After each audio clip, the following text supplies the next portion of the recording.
ये लास्ट के 6 महीने बेटा देखो, जितना मेहनत करना था उतना मेहनत तुमने किया, जो एफर्ट लगाना था तुमने लगाया। बस अब ये आखिरी के 4 महीने उससे भी ज़्यादा एफर्ट लगाने की ज़रूरत है। बस यही एकमात्र रिक्वायरमेंट है सिलेक्शन के लिए। क्योंकि देखो यहाँ पर बहुत ज़्यादा ओवर थिंकिंग आता है। जैसे ही देखोगे कि एग्ज़ाम नज़दीक आते जा रहा है, जैसे ही एग्ज़ाम नज़दीक आते जा रहा है, उतना ही ज़्यादा सिलेक्शन को लेकर हमें स्ट्रेस होता है। और ऐसा नहीं कि स्ट्रेस तुम्हें अगर हो रहा है कि मेरा सिलेक्शन होगा कि नहीं होगा, अगर नहीं हुआ तो फिर क्या होगा, एन नंबर ऑफ फिर फैक्टर्स हमारे सामने चलते हैं कि अगर सिलेक्शन नहीं हुआ तो फिर क्या क्या हो सकता है। और ये सारे चीज़ें जैसे दिमाग के अंदर आता है, सबसे पहला चीज़ ये कि इस लेवल का स्ट्रेस डेवलप होता है कि फिर हम भूल जाते हैं कि क्या मेरा बैकलॉग है, क्या मुझे पढ़ाई करना है, कितनी बार चीज़ें रिवाइज करना है।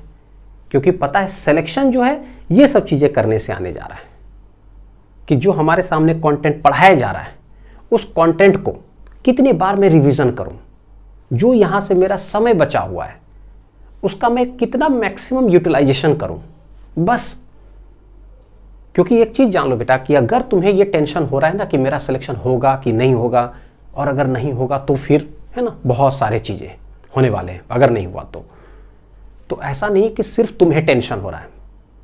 जितने भी बच्चे एग्जाम देने जा रहे हैं नीट के, जितने भी बच्चे 100% सारे बच्चे इसी स्ट्रेस में हैं कि मेरा सिलेक्शन होगा कि नहीं होगा। तो जब सारे बच्चे स्ट्रेस में हैं तो सवाल है कि सिलेक्शन किसका होगा। सिलेक्शन उसी का होने जा रहा है जो यहां से 4 महीने बस अपना मैक्सिमम टाइम का यूटिलाइज कर दे। स्ट्रेस हो, सोचे ठीक है, लेकिन बस उसको दिमाग से निकाल दो कि यार रिजल्ट जो होना है वो तो बाद में होगा, है ना, वो तो एग्जाम होगा उसके बाद की बात है।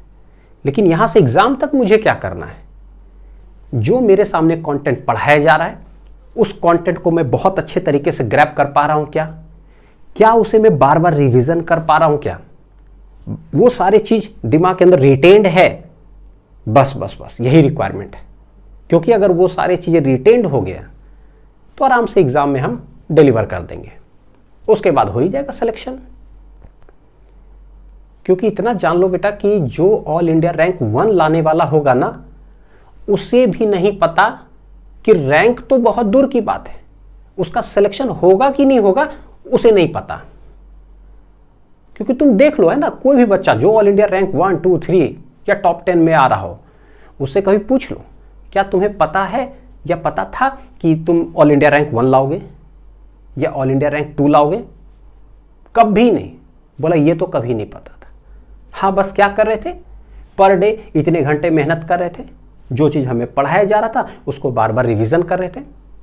बायोलॉजी हमने रिवीजन किया 10 बार एनसीईआरटी, 12 बार एनसीईआरटी रिवीजन किया। फिजिक्स हमने किया तो इतने बार, केमिस्ट्री ये, बस यही होता है। इतना ही बस आपको ध्यान में रखना है और बाकी चीज छोड़ दो बेटा, वो सब एग्जाम के बाद देखा जाएगा। और एक चीज है जिसको दिमाग में रखो जरूर कि जब भी कभी लगे ना डिमोटिवेशन, या स्वाभाविक है, देखो है ना, ह्यूमन बिहेवियर है, हम जब कोई कंपटीशन का तैयारी कर रहे होते हैं, 20 लाख 22 लाख 23 लाख 25 लाख जहां बच्चे बैठ रहे हो, तो यार स्ट्रेस तो होता है कि सिलेक्शन होगा कि नहीं होगा।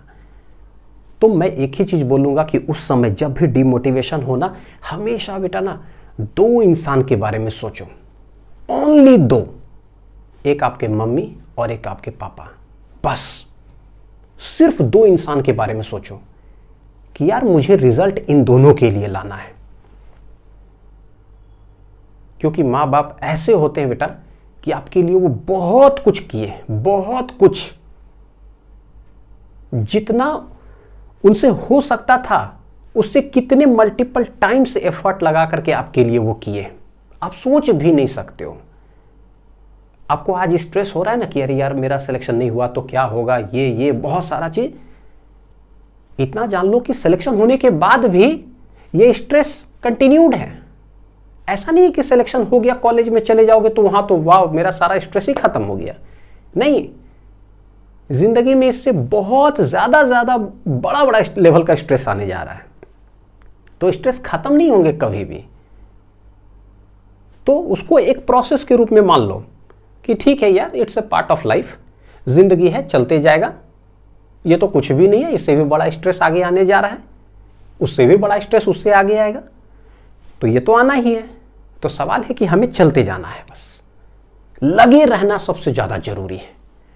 जो बच्चा यहां पर हिम्मत नहीं हारा, मतलब हिम्मत हार करके बैठना नहीं है कि यार अब मेरे से नहीं होगा यार, है ना, बस ऐसे टेबल पर ऐसे पड़े हुए पढ़ाई ही करना छोड़ दिए, ये बस गलती नहीं करना है। जो ये गलती नहीं किया वो सिलेक्शन कंफर्म्ड, उसका सिलेक्शन कंफर्म्ड। और यहां से बस एक चीज हर दिन जरूर करो, सारे बच्चे से मैं रिक्वेस्ट करूंगा कि एक चीज जरूर करो, एक छोटा सा डायरी रखो और उस डायरी में डेली बेसिस पर प्लान बनाते जाओ। डेली बेसिस पर मतलब कल हम क्या करने जा रहे हैं, तो आज रात में उसका प्लानिंग हो जाना चाहिए। 10 मिनट 15 मिनट समय लगाकर प्लानिंग करो कि कल मुझे ये करना है, ये करना है, ये करना है, ये करना है। क्योंकि हर बच्चा को देखो पता है कि यार कल क्या क्या पढ़ाया जाएगा, मेरा क्या पेंडिंग है, सबसे ज्यादा अर्जेंट कौन है, ये सारी चीज उसमें लिख डालो। ठीक है, लिख लिया तुमने, क्योंकि टाइम के अकॉर्डिंगली तुम्हें पता है कि हाँ इतने सारे चीज मैं कर लूंगा। बस अब सुबह उठो, बस वही डायरी उठाना है और सारे पॉइंट्स पर एक एक करके टिक लगाते जाओ। बहुत ही जबरदस्त तरीका है बेटा, आपके टाइम का मैक्सिमम यूटिलाइज करने का सबसे जबरदस्त तरीका है। एकदम पॉइंटर वाइज में लिख दो, 1 2 3 4 5 6 7 जितने तुम्हें काम लगते हैं कि कल मुझे अर्जेंट बेसिस पर करना है कंप्लीट, वो सारी चीजें सुबह उठ करके जैसे ही देखो ये वाला हो गया उसको टिक कर दिए, दूसरा हो गया उसको टिक कर दिए, उसी को बस फॉलो करते जाओ। अब देखोगे हो सकता है कि रात तक में ना, मान लो तुमने 10 पॉइंट लिखा था, उसमें 6 ही पॉइंट हुआ, 4 पॉइंट नहीं कंप्लीट हुए, कोई बात नहीं। तो नेक्स्ट दिन रात में क्या है, सोने से पहले उस 4 पॉइंट को उसके नेक्स्ट दिन में डाल दो कि ये करना है, और फिर तुम्हें जो उस दिन का इंपॉर्टेंस लग रहा है उसको पॉइंटर वाइज में लिख दो। 10 पॉइंट हो चाहे 12 हो 15 हो, जितना तुम्हें समझ में आता है कि मुझे करना चाहिए वो लिख डालो। सुबह उठो, बस एक टारगेट, वो सारे पॉइंट्स मुझे उस दिन टिक करना है एनी हाउ, बस यही दिमाग में रखना है। बस टिक करते जाओ ना, देखो कि इसका पावर क्या होता है। तुम्हें 5 दिन 6 दिन या 10 दिन के बाद उसका आउटपुट नजर आएगा।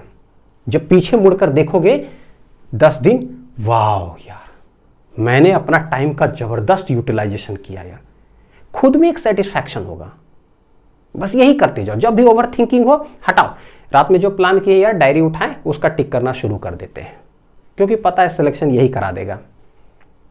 क्योंकि वो इंटर्न एक ऐसा चीज है कि हर दिन मेरे जो टाइम है उसका मैक्सिमम यूटिलाइजेशन वो कराएगा, मेरा सिलेक्शन हो जाएगा।